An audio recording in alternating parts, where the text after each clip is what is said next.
You are experiencing the sea change. The world of research libraries and the world of libraries that support research is experiencing a sea change, and this is no news to you.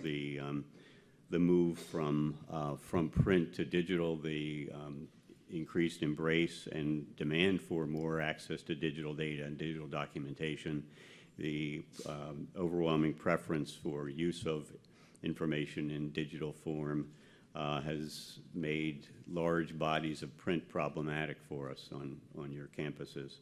The long-term sustainability of those print collections and the careful managing down of those collections is something that's going to be quite a challenge. It's presenting enormous challenges to us.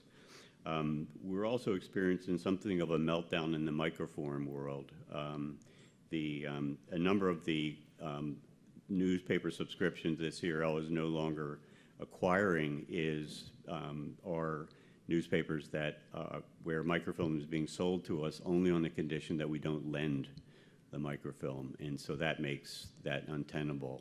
The discontinuation of microfilming by the big libraries like the British Library and the Bibliothèque Nationale de France and the shift of Library of Congress overseas operations to digitization instead of microfilming is something else that's just changing the landscape, just transforming the supply chain altogether for us all. The larger information landscape is enormously changed. We're now dealing with information that's an increased privatization and commercialization of data and documentation, even in a time when open data has become a catchword for governments. The ability of the commercial sector to monetize even open public data is becoming increasingly problematic. It's problematic not only in terms of the cost and the pricing for us, it's problematic in terms of in that it is actually tilting the playing field away from academic research and in favor of corporate research and national security-related research. The terms on which data and documentation are available now, and the terms and the pricing structures for access to databases and data sets now are really being shaped and dictated by the commercial sector, more by Wall Street and by the business sector than by others. A lot of data that used to be public, types of data that used to be public or publicly supplied by the government is now all of a sudden supplied by the commercial sector or maintained and managed by the commercial sector. The amount of agricultural data that's being collected and aggregated by large firms like big agribusinesses like Monsanto is made the commercial sector a greater source of agricultural data than the U.S. government now. The problems with that, the obvious problems with that, or the inherent problems with that, is that this is all proprietary data, and that's changing the landscape of access for it. Cambridge Analytica probably has more information about the households in the United States than the U.S. Census Bureau now, and so we are going to be beholden, I think, to other sources and other means of getting access to important data, or our researchers are in the future. We do see this as, and I recommend the presentations at the 2016 E Desiderata Forum, CRL's E Desiderata Forum, which are online at our website. The presentations about the new rules and the new realities of big data or large data sets, large geospatial data, large census data, large news databases, that kind of thing. That's all changed, and it'll change radically. And so it's kind of upended what we do. We're still pretty much, our models for acquisition, collection building, and even access are still pretty much very, very tied to the 20th century, very tied to the print era. And so that's quite a sea change, it seems to me. There are some good news. I mean, we've been, just bringing the focus back to CRL, we've been doing some good things in the past few years. We are taking a lead role in the coordination and at least communication among the shared print efforts in North America. the shared print efforts that are locally and regionally figuring out how to share collections and how to divest of overly redundant, unnecessary redundant materials in a responsible and a transparent way. CRL has taken the lead in providing data and processing data for projects like the Big Ten Academic Alliance journals, Project West, the Scholars Trust, and East. And so that's been a good thing. We've learned quite a bit, and we've been able to produce some, I think, very important, useful results for those projects. We are working with OCLC as well to try to make WorldCat more functional as a data source for printmaking or for print serial decision making. People are making, and people are being forced to make big consequential and irreversible decisions about disposition of print collections, about their local print collections, and they're making it on really bad data, or they're being forced to make it on really bad data. There's a lot of there are everything from ghost records to records for things that don't exist anymore, records for things that were taken off the shelf years ago, ambiguous records, duplicate records, that kind of thing. It's the world is full of this bad flotsam and jetsam of bad data, and we're being asked to make decisions based on that. So we have to do better. So CRL has worked with OCLC during this past year to plan how to make WorldCat a bit more functional and useful for at least managing retentions or registering the retention commitments of the shared print programs. And we've been working with the shared print programs to figure out how best to do that. We're hoping that will bear fruition. There's a joint proposal that's before the Mellon Foundation now, and I think Mellon is very interested in the shared print landscape. They've supported big projects like RECAP and East and West, and so I'm hoping, I'll keep my fingers crossed. Licensing and more than licensing is our desire. CRL has always got into the licensing world late. We came on the scene, well, CRL's been around forever, but we started thinking about licensing at a time when regional consortia and state-level systems were already well established in the world of licensing, negotiating licensing terms for journals, e-journals, those kinds of things. But we thought there was what wasn't happening well enough, at any rate, was dealing with the big primary data and primary documentation publishers, the news publishers, the publishers of statistical data, the publishers of financial data, financial information, and public policy information, that kind of thing. So we got involved. We also felt that that a big part of what libraries are doing when they're buying databases or licensing them was putting their trust in commercial organizations whose values and whose priorities weren't necessarily aligned with libraries, and so there was not much regard for, well, what stands behind that interface, that the glossy, flashy interface that your researchers are using. How much persistence is there to this data? How much data, or what documentation is really there? How comprehensive is it? Are there gaps? Are there not gaps? That kind of thing. So we thought, well, that's the place for CRL in the licensing world. So we've been doing that. Several years ago, we negotiated with the New York Times a way to make New York Times Online accessible to faculty and students on a site license basis. And this past year, we've completed negotiations with Wall Street Journal. We had to get the red side and the blue side as well. So that's moving, and I think it's moving CRL in the right direction, but there's a lot of work to do there.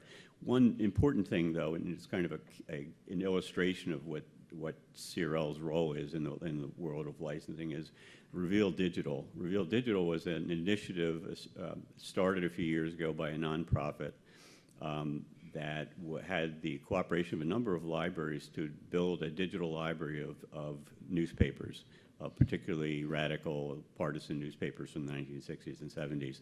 A lot of libraries invested in it. A few years ago, they revealed that they hadn't made their target for the amount, they hadn't raised the amount of money they needed to get it. So we said we would help. We'd put information out about the program and make sure more people knew about it. And they were able to then raise, I think it was about $400,000 more to get these collections done. We found out just a few months ago that their parent company was entering Chapter 11, or was being taken over essentially in receivership. So what we had done at the beginning when we first started working with Israel, we had negotiated the rights to take possession of the digital files and the metadata in case something did happen. So now something did happen. So CRL's systems department arranged for the transfer of the digital files from the Reveal Amazon Web Service hosting to CRL, and those are under safekeeping for CRL. We can put them up if any on the CRL servers if anything happens. So that's that. We've been thanks. We've been upgrading our capability for delivering collections through a third generation digital delivery platform that CRL brought online this year. So again, Systems Department at CRL. And we have also brought online a platform for helping us draw on your input and your expertise and your interests in deciding what we digitize in the future. This is a platform that we're going to be piloting with some of the area studies projects this year. It's a platform that enables authorized people to describe and propose the digitization of particular collections, estimate the cost and what's involved in digitization of it, and then lets the community vote on which ones are the highest priority or which ones are most important. So it's a crazy thing, but we're going to pilot it with a relatively small group this year. So that's that. Let's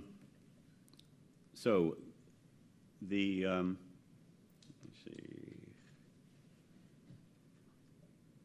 But we've got a new decade. CRL started in 1949.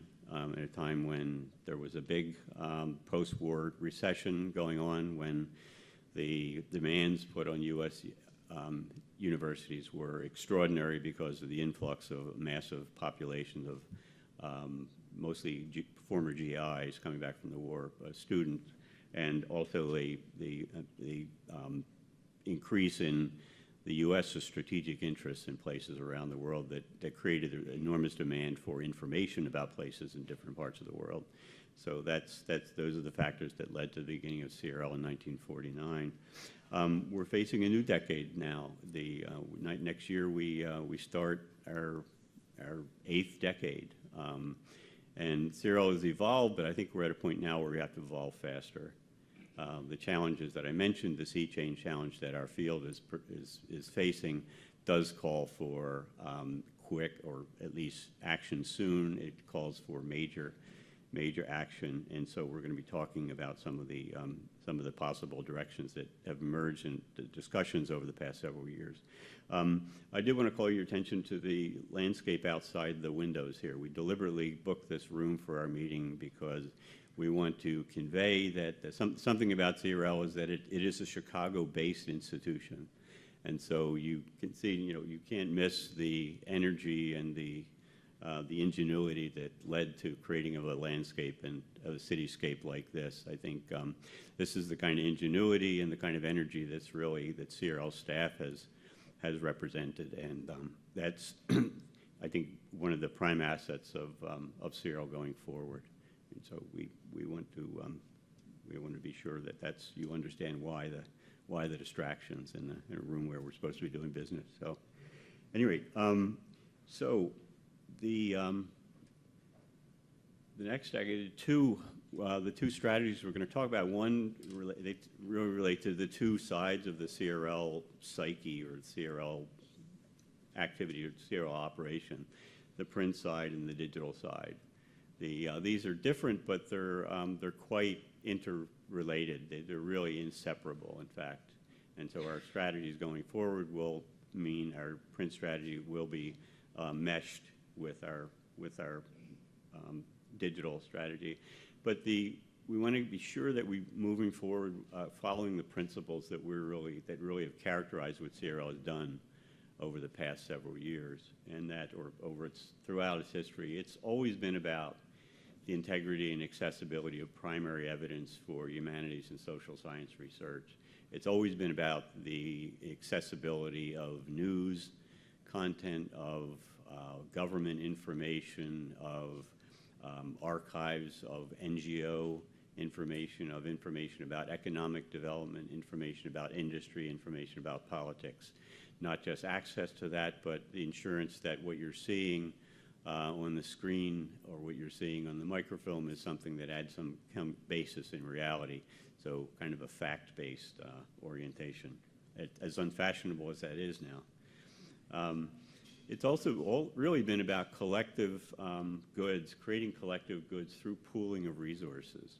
And the budget picture tells you some of that, the pooling of the funding that your organizations have provided for CRL to support what it does.